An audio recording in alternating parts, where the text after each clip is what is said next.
조정 자체는 이제 마무리 국면으로 접어든다고 생각합니다. 왜냐하면 반감기 이후 6개월 정도가 지난 시점부터 본격적인 상승장이 시작되었던 게 비트코인의 역사니까. 하지만 여기에 경기 침체가 발생을 한다면 지난 사이클에서도 상승장으로 접어들려는 타이밍에 팬데믹에 의해서 가격이 다시 한번 하락했듯이 이번에도 비트코인 자체는 이제 조정을 끝내고 올라가려고 하는데 그때 경기 침체가 확정이 된다면은 그러면서 모든 자산 시장이 무너진다면 비트코인도 한번 가격이 크게 떨어질 가능성을 배제할 수 없는 거죠.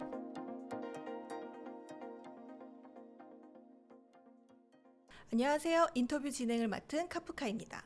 오늘은 신빈철 작가님 모시고 비트코인에 대해서 이야기 나누어 보도록 하겠습니다. 작가님 안녕하세요. 안녕하세요. 네.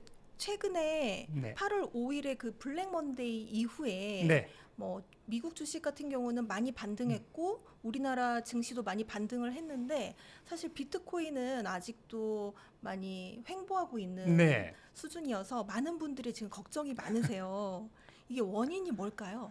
네, 일단은 두 가지 정도로 좀 나눠서 생각을 해봐야 되는데 하나는 비트코인의 자체적인 이유, 그러니까 내생적인 이유이고 또 하나는 외부적인 환경적 원인이죠. 그래서 거시경제 환경 이렇게 두 가지로 나눠서 생각을 해보면은 우선 첫 번째로 비트코인의 자체적인 이유를 먼저 살피면은 비트코인은 항상 반감기 이후에 수개월 정도 횡보하는 기간을 거쳤었습니다. 그래서 지난 사이클과 지지난 사이클의 경우에도 반감기 이후 150일 정도 되었을 때의 평균 상승률이 한 1.2배 정도였어요.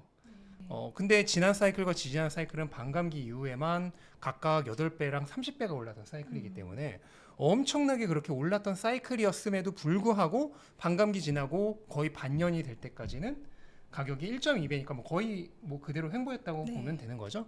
그런 상황이었던 것이 일반적인 반감기 이후의 패턴입니다. 그래서 제가 비트코인 슈퍼사이클 책에도 적어놨지만 반감기 이후 본격적으로 가격이 상승하면서 진짜 상승장에 접어드는 거는 반감기 후반전 페이즈 2, 반감기 이후 6개월이 지난 시점부터 라고 말씀을 드렸는데 이번에 4월 20일이었으니까 대략 10월 말 정도가 그 시점이 되는 거죠. 그거를 감안한다면 원래도 비트코인은 지금 이 시기가 그렇게 가격이 막 오르거나 하는 시기는 아닙니다. 기본적으로 이제 그런 세팅이 먼저 있는 상태에서 두 번째로 거시경제 환경이 비트코인에게 굉장히 불리하게 작용을 했었죠. 블랙 먼데이 사태는 다들 아시겠지만 그때 모든 자산이 떨어졌는데 그 이후로 비트코인이 상대적으로 지금 증시보다는 조금 더디게 회복하는 이유는 경기라는 측면에 있어요. 이거는 이제 비트코인의 자산적 특성을 반드시 이해를 하셔야 하는데 예를 들어 지금 증시와 비교를 해주셨는데 증시가 있고 비트코인이 있다고 하면 비트코인은 이제 크게 보면 상품 자산이죠. 네. 상품 자산이 들어가는데 이 증권 자산과 상품 자산의 가장 큰 차이점이 뭐냐면 증권 자산, 그러니까 주식의 기본적인 자산 가치를 형성하는 가장 핵심은 기업이 벌어들이고 있는 현금 흐름입니다. 돈. 이 현금 흐름은 경기가 안 좋으면 줄어들어요. 그래서 주식은 경기가 안 좋을 때 기업들의 순이익이 감소하면서 전반적으로 주가가 하락합니다. 그래서 과거의 금리 인하 시기를 보면은 금리 인하를 한다는 사실 자체가 경기가 안 좋기 때문에 그 경기를 살리기 위해서 금리를 인하를 하는 거거든요. 그래서 금리 인하 시기에는 주식은 항상 안 좋았어요. 과거 진짜 몇 번을 보더라도 거의 대부분 그렇습니다. 그거는 경기가 안 좋기 때문에 금리 인하를 한 거고 경기가 안 좋으면은 기업의 핵심 가치인 현금 창출을 하는 능력이 저하되기 때문에 그로 인해 기업 가치가 하락해서 주가가 하락하는 거예요. 근데 반대로 우리가 기존의 상품 자산, 비트코인 이전에 가장 대표적인 상품 자산이자 지금도 모든 자산 중에 왕이라고 할 수 있는 금을 보면은 네. 금은 우리가 경기 침체에 좋은 자산이라고 하잖아요. 그 이유가 뭐냐면 상품 자산은 기업처럼 현금을 벌어들이는 자산이 아니잖아요.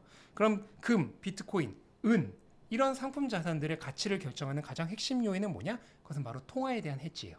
유동성 흡수. 다른 말로 하면 구매력 저장. 이게 상품 자산의 핵심 가치입니다. 근데 경기가 안 좋은 것은 금이나 비트코인 같은 상품 자산에는 얘네들 돈을 벌고 있는 기업이 아니니까 직접적으로는 영향을 주지 않아요. 간접적으로만 영향을 주죠. 어떤 간접적인 영향이냐면 경기가 안 좋으면 사람들 지금 먹고 살기도 힘든데 당연히 투자도 안 하려고 하겠죠. 이런 간접적인 영향만을 줄 뿐이지 기업처럼 직접적인 영향을 주진 않습니다. 그런데 왜 경기가 안 좋을 때 그리고 금리가 인하할 때 왜 기존의 금은 가격이 크게 올랐고 비트코인도 마찬가지예요. 왜 가격이 크게 올랐냐? 금리 인하 시기에. 이유는 간단합니다.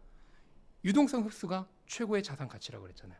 경기가 안 좋을 때 경기를 살리기 위해서 연준이 금리를 빠르게 내리면서 유동성을 전 세계적으로 유동성 공급이 늘어납니다. 그럼 이 유동성을 흡수하는 역할을 하는 상품 자산은 가격이 크게 오르는 거예요. 그래서 경기가 안 좋으면은 주식에게는 안 좋지만 상품 자산에게는 일반적으로 좋게 작용을 합니다. 네. 비트코인도 이 특성을 마찬가지로 가지고 있어요. 물론 비트코인은 아직까지는 규모가 굉장히 작은 위험 자산에 해당하기 때문에 1차적으로는 경기가 안 좋거나 이럴 때 마찬가지로 타격을 받습니다. 금도 경기가 정말 안 좋을 때는 먼저는 타격을 받아요. 그 경기를 살리기 위해서 연준이 금리를 내리고 유동성이 증가할 때 가격이 오르는 거죠. 근데 비트코인은 그 변화의 폭이 금보다도 더 심하죠. 왜냐하면 시가총액이 금의 16분의 1에 불과하니까. 그런 기본적인 자산의 가치를 이해한 상태에서 보면은 블랙 먼데이 이후로 매주 발표되는 실업수당 청구 건수가 지금 높아지지 않고 있습니다. 그다음에 CPI는 낮아지고 있고 또 소비도 좋게 나오고 있어요. 그 얘기는 뭐냐면 블랙 먼데이가 그렇게 촉발될 만큼 실제로는 경기 침체 위험이 그렇게까지 심하지 않다는 것을 시장이 깨달은 거예요. 그리고 블랙 먼데이는 엄밀히 말하면 경기 침체 위험 하나만으로 발생한 건 아니고 거기에 중동 전쟁 리스크나 엔캐리 트레이드 청산이 합쳐져서 발생을 한 거인데 어쨌든 그때 당시 시장이 지나치게 과민 반응을 했다는 것을 알고 나서부터 지금 경기에 대한 그 비관론이 좀 줄어들었어요. 그러면서 증시는 상대적으로 빠르게 회복한 거죠. 제가 방금 전에 증시는 경기에 가장 큰 영향을 받는다고 했으니까. 그런데 문제가 하나 있어요. 그렇게 경기가 조금 생각보다 나쁘지 않다라는 그런 낙관론이 살아나면서 어떤 문제가 발생을 했냐면 그 블랙 먼데이 당시 이제 조만간 있을 9월 FOMC에서 연준이 한 번에 2단계 금리 인하를 하는 빅컷이라고 그러죠. 이 빅컷 확률이 뭐 80% 이 정도까지 올라갔었어요. 근데 지금은 역으로 다시 1단계 금리 인하만 할 거라는 예측이 70%로 뒤바뀌었습니다. 그러니까 금리 전망치가 올라간 거죠. 근데 제가 방금 전에 뭐라 그랬죠? 비트코인은 과 같은 상품 자산은 경기보다는 금리에 직접적인 영향을 받는다. 근데 금리 전망치가 올라간 거예요. 그러다 보니까 상대적으로 비트코인은 증시만큼의 회복성을 지금 보이지 못하고 있는 거죠. 그런 비트코인 자체적인 이유와 그 다음에 외부 거시 환경의 그런 외부적인 요소가 함께 합쳐지면서 비트코인이 상대적으로 약세를 좀 겪고 있다. 이렇게 보시면 될 것 같습니다. 지금 말씀하신 것처럼 이제 금리를 2번 인하한다는 게 한 번으로 네. 지금 바뀌었잖아요. 네. 뭐 아직은 뭐 인하하지는 않았지만 그래도 이렇게 막상 인하를 하면 지금보다는 그럼 상승할 가능성이 있겠네요. 그거는 경기 상황에 따라 달라지는데요. 비트코인은 증시와 마찬가지로 위험 자산에 어쨌든 지금 속합니다. 그래서 금리 인하를 할 때 경기의 약세가 좀 심하면은 1차적으로는 하락할 가능성이 있어요. 실제로 2019년 지난 사이클에서도 비트코인 중간 고점을 한번 찍은 다음에 그때 이제 금리 인하가 시작됐거든요. 그때 증시도 약했어요. 경기가 안 좋다는 그런 얘기들이 많아서 그때 비트코인도 하락을 했었던 경험이 있기 때문에 일단은 경기가 많이 약해지면서 금리가 내려가면은 1차적으로는 조금 약세일 가능성이 있습니다. 하지만 그 경기를 살리기 위해서 유동성이 본격적으로 풀리기 시작하는 시점부터는 그 유동성 증가의 혜택도 제일 먼저 받아요. 증시보다도 훨씬 강하게 받고. 네, 그게 실제로 지난 사이클을 팬데믹 전후해서 일어났던 일이죠. 팬데믹 때 증시보다 더 많이 빠졌지만 그 이후의 회복은 팬데믹 바닥에서 고점까지 17배 올랐거든요. 회복성은 증시보다 훨씬 강력했다. 그러니까 이번에도 만약 금리 인하하는 시점에 만약에 경기가 버텨주면서 금리 인하를 한다면 비트코인에게 엄청난 호재가 될 겁니다. 하지만 경기가 무너지면서 금리 인하를 하는 거면 증시가 만약에 무너진다면 같이 무너질 확률이 있습니다. 하지만 그 이후에 유동성이 그 경기를 살리기 위해서 유동성이 크게 풀리기 시작하면 그 혜택을 증시보다 더 많이 받습니다. 사실 뭐 경기 침체에 관해서는 뭐 일부는 연착륙할 거다, 일부는 가능성이 아직 전혀 없는 건 아니다 이런 말들이 많이 있는데 이 경기 침체가 과연 올까요? 그거는 뭐 기관들도 말이 다 다른데 골드만삭스가 얼마 전에 경기 침체 가능성을 25%에서 20%로 낮췄죠. 근데 뭐 그렇다 하더라도 어쨌든 여전히 4분의 1, 5분의 1 정도는 경기 침체가 있다고 보는 거고 뭐 어떤 전문가들은 50% 이상이라고 보기도 하고 그다음에 실업률 측면에서 보면은 경기 침체가 올 확률이 굉장히 높죠. 예. 지금 최근 실업률이 우리가 샵룰이라고 그러잖아요. 최근 3개월 실업률이 1년 동안에 가장 낮은 지점보다 0.5%포인트 이상 올랐을 때 이때 100% 확률로 경기 침체가 왔다는 건데 뭐 이번에는 이 실업률을 올라간 게 그 취업활동 참여 인구가 늘어나서 올라갔기 때문에 좀 샵룰과는 맞지 않는다 그런 의견들도 있어요. 하지만 어쨌든 분명히 실업률이 증가 추세인 것은 맞고요. 이렇게 실업률이 올랐을 때 거의 무조건적인 확률로 뭐 한 10에 9번 정도의 확률로 경기 침체가 왔었죠. 그거를 감안한다면은 물론 이번에는 다를 거라고 얘기할 수도 있지만 어쨌든 기본적으로는 경기 침체가 올 가능성은 염두에 두어야 한다고 저는 생각을 합니다. 네. 어느 정도는 그 가능성을 염두에 두고 투자를 그쵸? 할 때 생각을 좀 해야 되겠네요. 100% 경기 침체 없을 거다라고 네. 확신을 내리고 투자를 하는 것은 조금 위험할 수 있다. 네. 사실 그 지난 그 급락장에 개인들 같은 경우는 많이 파셨는데 네. 오히려 큰 손이나 기관에서는 비트코인을 또 대량 매수했다는 네. 뉴스도 나오고 했는데요.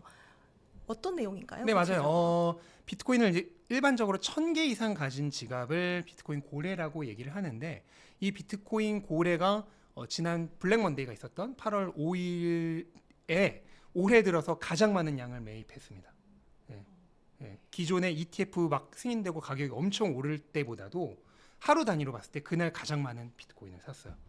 그러면서 한번 생각을 해볼 게 뭐냐면은 이 고래들은 비트코인 시장을 어떻게 보면 주도하는 세력들이고 비트코인 사이클을 움직이는 큰 손들이잖아요. 이들이 비트코인 가격이 폭락한 날 가장 많이 샀다는 게 무엇을 의미하는지를 생각해 볼 필요가 있어요. 만약 비트코인이 이대로 하락장으로 들어간다, 약세장으로 접어든다, 비트코인 사이클이 없다, 끝났다 라고 한다면 가격이 가장 많이 하락할 때 이 사람들은 기본적으로 평균 단가가 뭐 2만 달러, 3만 달러 이하인 그런 투자자들입니다. 그럼 지금도 수익이 많이 있는 상태잖아요. 그러면 비트코인이 강세장을 끝내고 약세장으로 들어간다, 사이클이 끝났다 하면은 이 사람들이 더 샀을까요? 오히려 팔았겠죠. 어차피 지금 팔아도 수익이 있는데. 그런데 더 샀다는 거는 비트코인 사이클이 끝나지 않았다는 확신이 있다는 거죠. 그 측면을 생각해 본다면 지금 시점을 생각하기가 가장 쉽고요. 그 다음에 일반적으로 비트코인을 155일 이상 가지고 있는 투자자들을 장기 투자자라고 우리가 분류를 하는데요. 이 장기 투자자들이 보통 가격이 비트코인 사이클을 3년 상승장을 기본으로 봤을 때 그 중간 지점에 한번 가격이 크게 올랐다가 꺾여서 잠시 쉬어가는 중간 고점 타이밍이 있어요. 바로 지금 같은 타이밍이죠. 이런 중간 고점 타이밍에 이렇게 비트코인을 오래 투자한 장기 투자자들이 비트코인을 좀 파는 시기가 항상 있었습니다. 예. 그러다가 사이클이 완전 끝날 때는 굉장히 많이 팔아요. 근데 이 중간 고점에서는 한번 이렇게 팔았다가 다시 삽니다. 그랬다가 가격이 다시 올라서 정말 사이클 최종 고점을 찍으면 그때 왕창 다 팔아요. 이런 흐름이 반복되어 왔는데 이번에도 마찬가지입니다. 3월 이후 한 4월 정도부터 이 사람들이 본격적으로 팔기 시작했어요. 그랬다가 얼마 전 이 8월 5일 블랙 먼데이 정도를 기점으로 해서 다시 매입으로 돌아갔었어요. 그러니까 매도가 아니라 매수로 돌아섰습니다. 그 얘기는 이 사람들도 비트코인 사이클을 가장 잘 이해하고 있는 사람들이죠. 그 사람들이 만약 사이클이 끝났다라고 하면은 평균 단가도 대부분 다 낮은데 더 샀을까? 오히려 팔았겠죠. 근데 이 사람들이 샀다라고 하는 얘기는 사이클이 지속될 거라고 믿고 있다는 뜻이 되겠죠. 그러면 비트코인 관련해서 이제 수급이 지금은 또 어떤가요? 기관과 개인의 수급이? 기관 개인 이렇게 나누기는 어려워요. 왜냐면 온체인상에서 데이터상에서 이게 기관인지 개인인지를 구분하지 않고 일반적으로 이제 비트코인을 많이 가지고 있는 사람들 또는 적게 가지고 있는 사람들 이렇게 분류를 할 수밖에 없고 또는 단기 투자자, 장기 투자자 이렇게 분류할 수밖에 없는데 방금도 말씀드렸다시피 큰 손들은 오히려 더 지금 사고 있고요. 그 다음에 장기 투자자와 단기 투자자로 봤을 때 장기 투자자들은 고점에서 팔았다가 이번 8월달 저점부터 다시 사고 있습니다. 방향을 바꿨고 단기 투자자들은 반대로 고점에서 들어왔다가 바닥에서 지금 팔고 떠나고 있습니다. 오히려 손해를 보고 떠난 거네요. 그렇죠. 비쌀 때 들어와서 쌀 때 팔고 떠나고 그 다음에 장기 투자자들은 쌀 때 미리 사놨다가 고점에서 한번 팔고 다시 저점에서 지금 다시 매집을 진행하고 있습니다. 네. 이번 주에 그 파월 의장이 잭슨홀 미팅 연설이 이제 예정되어 있는데 이게 비트코인에 영향을 줄까요? 저는 영향을 줄 거라고 생각을 하는데요. 파월이 기본적으로 무슨 말을 할지는 알 수가 없지만 기존의 어조에서 크게 바뀌지는 않았을 거라 생각을 해요. 그래서 이제 9월 정도는 금리 인하를 할 수 있다. 이렇게 정도는 얘기를 하는데 뭐 B컷 가능성까지는 암시하지 않을 것이라 생각을 하는데요. 어쨌든 파월의 발언에 의해서 금리 전망치가 바뀌거든요. 근데 비트코인은 금리의 영향을 가장 많이 받는 자산이라고 했죠. 그렇기 때문에 이 파월이 얘기하는 금리에 대한 전망, 그 다음에 연준이 바라보는 경기에 대한 전망에 의해서 비트코인 가격이 상당히 영향을 받을 가능성이 있다라고 생각을 합니다. 사실 이번 주 그 행사도 많은 사람들이 주목하고 있지만 또 지금 미국 대선에 대해서 굉장히 많은 사람들이 관심을 네. 가지고 있는데요.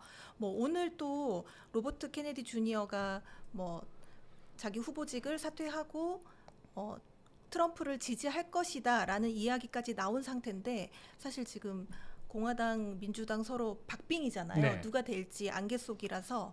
근데 누가 되느냐에 따라 비트코인에 어떠한 영향이 있을까요? 일단 기본적으로 표면적으로 보여지는 비트코인의 더 전향적인, 그러니까 긍정적인 정권은 공화당 측이에요. 그래서 트럼프 후보가 비트코인 컨퍼런스에 나와서 직접 1시간 동안 연설을 했었죠. 그런 점 등을 봤을 때, 그다음에 케네디 주니어 후보도 마찬가지로 프로 비트코이너고, 그래서 비트코인 쪽에 친화적인 그런 정치인들이 더 주류로 있는 것이 공화당 측이란 것은 분명합니다. 그래서 그런 점만 본다면 공화당 측이 당선이 되는 게, 트럼프가 당선이 되는 게 비트코인에게 더 유리할 것이라고 저도 생각을 해요. 근데 이제 그것은 단기적으로 봤을 때 그런 거고, 중장기적으로 봤을 때는 저는 큰 영향은 없을 거라고 생각합니다.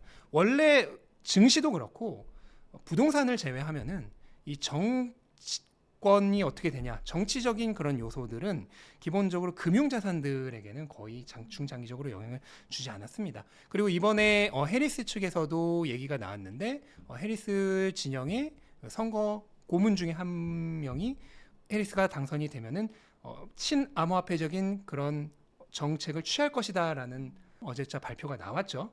그게 왜 그러냐면 지금 암호화폐를 그에 투자하는 유권자가 전체 유권자 비율 중에 거의 20%에 달합니다. 20%라고 하면 어마어마한 거죠. 네. 그러니까 결국 정치인들이 가장 원하는 것은 표잖아요.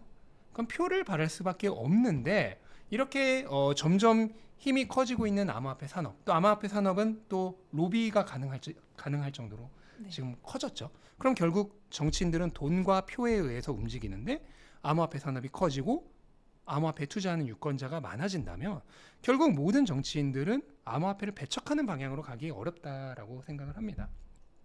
그런 의미에서 해리스 측에서도 그런 발표를 하기 시작한 거고, 그런 것들을 감안했을 때 그다음에 얼마 전은 친암호화폐 법안 등을 하원에서 통과를 할 때도 보면은 민주당 측의 찬성표가 의외로 많았습니다. 그것은 뭐냐면 그 민주당 의원들로 자신들의 그 유권자의 암호화폐 투자자가 그만큼 있다는 거고, 또는 암호화폐 산업 쪽으로부터 로비를 지원금을 받았다는 얘기죠. 네, 정치 후원금을 받았다는 얘기입니다. 그런 것들을 감안하면은 앞으로 시간이 지나면 지날수록 당과 상관없이 저는 정치권에서도 비트코인이 주류로 편입되게 될 것이다 라고 확신을 하고 있습니다. 네. 그렇다면 이 대선이나 금리 인하 외에 비트코인 시세에 충격을 줄 만한 그런 이슈가 있다면 어떤 게 있을까요? 방금 전에도 말씀드린 경기 침체 여부가 가장 중요합니다.